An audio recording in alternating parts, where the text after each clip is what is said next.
Hello guys, welcome back to study with Tushar. Video को last तक जरूर देखिएगा और पसंद आए तो लाइक करेगा और बिना सब्सक्राइब किए नहीं जाएगा। आप लोगों ने तो जान गए होंगे कि एज दैट की किस पर ये वीडियो बेस्ड है, क्योंकि थंबनेल देखकर तो सभी पहचान जाते हैं कि किस पर बेस्ड है। तो आज मैं इस वीडियो को बनाया हूँ इस वजह से कि मैं बताना चाहता हूँ कि मैं किस चीज़ का तैयारी करता हूँ, क्योंकि पहले 3-4 दिन पहले जो मैंने वीडियो पोस्ट किया था, अपलोड किया था, उसमें मैंने बताया था कि क्यों मैंने नीट का प्रिपरेशन छोड़ दिया था, किस वजह से, किसने बताया था कि सपोर्ट नहीं था इस वजह से। तो अब क्या हुआ कि एक एग्ज़ाम छोड़ दूँ तो दूसरे एग्ज़ाम की तैयारी तो करना ही पड़ेगा, क्योंकि बिना बैठे तो कुछ होने वाला नहीं है।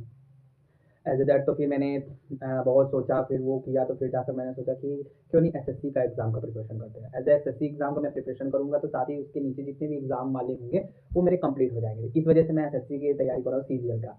तो और साथ ही साथ मेरा अभी ग्रेजुएट चल रहा है, ग्रेजुएशन चल रहा है, BSc second year 4th semester चल रहा है मेरा। और साथ ही इस वजह से मुझे बहुत टाइम मिल जाएगा सीजीएल के लिए, क्योंकि ग्रेजुएशन के बाद ही फॉर्म भरना है। तो मैं अच्छे से तैयारी भी कर लूँगा और साथ ही साथ मुझे प्रिपरेशन करने का भी मौका बढ़िया से मिल जाएगा। तो इस वजह से मैंने स्टार्ट कर दिया था कि चलो करते हैं।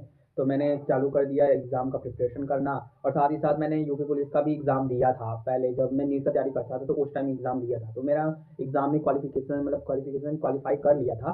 बट स्टिल क्या हुआ कि एट द लास्ट में ये हुआ कि मेरा जो फिजिकल था, फिजिकल के लिए मैं गया और रनिंग में मैं डिसक्वालीफाई हो गया। इस वजह से मेरा वो नहीं हो पाया। एंड देन फिर उसके बाद क्या हुआ कि मैं जीडी का भी फॉर्म भरा था, तो मेरा पटना गया, तो उसके लिए भी गया था देने, तो उस एग्ज़ाम में नहीं निकला मेरा।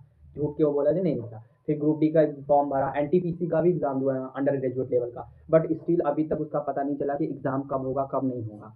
तो यही होता है कि फॉर्म भर दो, अभी आ भी गया है एनटीपीसी का फॉर्म। अब फॉर्म भर दो, ये भी नहीं पता कि एग्ज़ाम होगा कि नहीं होगा, कैसे अगला इंसान दे। और ना हो तो प्रॉब्लम, दो तो प्रॉब्लम, मतलब बहुत ज़्यादा प्रॉब्लम है आपके लाइफ लाइफ में। क्या, बहुत सभी की लाइफ में बहुत प्रॉब्लम है। एज ए दैट कि जॉब नहीं मिल रही है, ऊपर से कोई एग्ज़ाम हो रहा है भी तो उसका पता नहीं चल रहा है कब होगा। फॉर्म आ गया है, फॉर्म भरा गया, एग्ज़ाम की पता ही नहीं। तो उसी तरह ग्रुप डी का फॉर्म भरा था, अभी उसके लिए वो क्या नाम है, कोर्ट में चल रहा था कि क्या होगा, हाई कोर्ट ने क्या जवाब दिया, लेकिन उसका कुछ नहीं पता चला। अब 17 तारीख से स्टार्ट होने वाला था, सब बच्चे कितने वो थे कि चलो इस बार कहीं ना कहीं हो जाएगा ग्रुप डी में। लेकिन बट स्टिल अभी तक उसके एग्ज़ाम का पता भी नहीं चला। आज 18 तारीख हो गया, कभी एग्ज़ाम का पता नहीं चला है। अब 5 तारीख से मेरा सेमेस्टर एग्ज़ाम स्टार्ट होगा। अब सेमेस्टर एग्ज़ाम का भी तैयारी करना है, क्योंकि मान लो ग्रुप डी का नहीं निकला सेमेस्टर में, अगर फेल हो गया तो अगर ग्रुप डी का ही पढ़ता रहेगा तो फिर मेरा उधर भी गया इधर भी गया। तो वही प्रॉब्लम होती है कि अगर आप फॉर्म निकाल रहे हो तो एग्ज़ाम भी उसका जल्दी कराओ, बता दो। मैं तो चाहता हूँ कि जब आप फॉर्म निकालो तभी बता दो कि इस डेट को ये एग्ज़ाम होगा, इस डेट को फिजिकल होगा। ऐसे बच्चे हर चीज़ के लिए तैयार हैं। अब फॉर्म निकाल दी, 10 साल बाद, 5 साल बाद एग्ज़ाम करा रहे हो, 6 महीना, 1 साल, 2 साल बाद, ये कोई बात होती है? कि बच्चे की ना अभी तक, मतलब कि यूपीएसआई का फॉर्म तो भरवा दिए, एंड द लास्ट में जाकर कितने लोगों का एज बढ़ जाएगा। तो अब वो कैसे एग्ज़ाम देंगे, यही प्रॉब्लम होती है और कुछ नहीं। हाँ, तो ये बताने के लिए मैं ये वीडियो बनाया था, मैं भूल गया कि मैं किस बुक को पढ़ता हूँ। तो मैथ के लिए मैं इस अंकगणित बुक का यूज़ करता हूँ, क्योंकि ये बुक बहुत अच्छी है। इसमें बहुत से वैराइटीज़ ऑफ क्वेश्चंस दिए हैं और सभी एग्जामिनेशन के लिए है, प्रिपरेशन एग्जाम के लिए है। तो आप इस बुक को प्रेफर कर सकते हैं एज अ पढ़ने के लिए। मैं तो इसी बुक से पढ़ता हूँ। मुझे समझ में नहीं आ रहा था कि किस बुक से पढ़ूँ, मैं आदित्य रंजन सर का बुक लेने वाला था।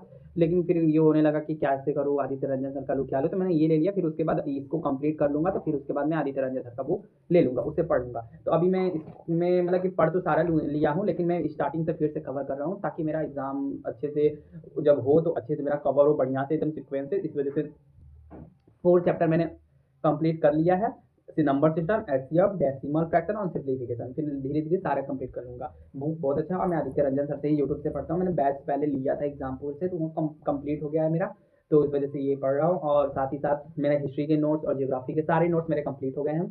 बस उसको मैं रिवीजन करता रहता हूँ, पढ़ता रहता हूँ, क्योंकि हिस्ट्री, ज्योग्राफी, अभी ये सब तो बदलने वाला नहीं है, पॉलिटिक्स ये सब बदलने वाला नहीं है। सब वही है, बदलता क्या है, करंट अफेयर्स बदलता है, और जीके जीएस में कुछ नए ऐड होते हैं, घटते तो कुछ है नहीं।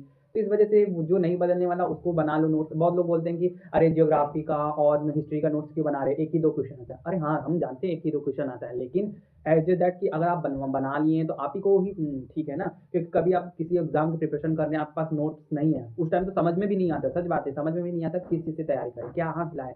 तो नोट्स रहेगा तो एक सीक्वेंस में सर लिखवाते हैं, तो आप अच्छे से पढ़ लेंगे। इस वजह से मैं नोट्स बनाया, भले ही लोग क्या कहते हैं उससे कोई फर्क नहीं पड़ता। मैंने नोट्स बना लिया। और साथ ही साथ जब मैं यूपी पुलिस का एग्ज़ाम दिया था तो मैंने इस बुक भी खरीदा था। इसमें क्या है कि सारे क्वेश्चन हैं, सारे क्वेश्चन मतलब मिक्स क्वेश्चन है। इसमें जियोग्राफी से है, मतलब GK GS, current affairs, reasoning, math सारे हैं। तो इसको मैं लगा लेता हूँ, बहुत अच्छा पड़ता है। और साथ ही साथ मैं ये करंट अफेयर्स का यूज़ करता हूँ, क्योंकि इसमें बहुत से क्वेश्चन ऐसे पढ़ने के लिए। और हाँ, मुझे समझ में नहीं आता कि मैं जनरल नॉलेज की बुक कौन सा यूज़ करूँ, कौन सा, तो मैंने बहुत से लाइब्रेरी भैया लोग से पूछा, तो उन्होंने बोला कि तुम लूसेंट खरीद लो, लूसेंट ईज़ी भी पड़ेगा और आसानी से तुम पढ़ भी लोगे। तो इस वजह से मैं लूसेंट का यूज़ करता हूँ। सो गाइज़, बस नई मैं बुक हूँ और तैयारी करता हूँ, तो मैं आपको बस बताना चाहता था कि मैं किस चीज़ से तैयारी करता हूँ। तो अगर वीडियो पसंद आया होगा तो लाइक करिएगा और बिना सब्सक्राइब किए नहीं जाइएगा please. Thank you for watching मी। और आपको अगर कोई और वीडियो रिलेटेड चाहिए तो प्लीज़ कमेंट में ज़रूर बताइए।